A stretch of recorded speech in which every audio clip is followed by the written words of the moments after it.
Assalomu alaykum hammaga. Bugungi mashinamiz avtomat. 1.3 avtomat. Bu mashina 87 ming yurgan. Suvlari qizib ketayotdi.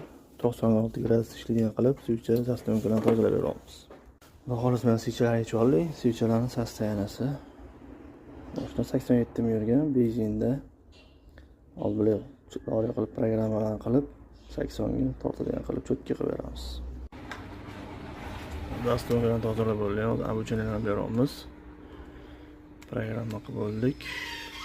Ishlash jarayonini ko'rsatamiz yana. Ventilatorlarni. Ventilatorni qo'yishdi.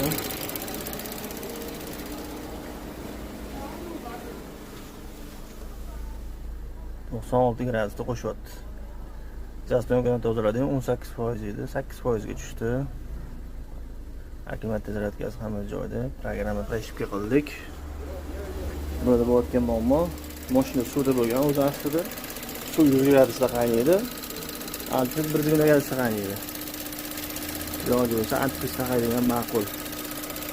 Shunda shunaqa muammolar bo'lsa, chiroyli qilib tashibga qilib yechimini qilib beramiz.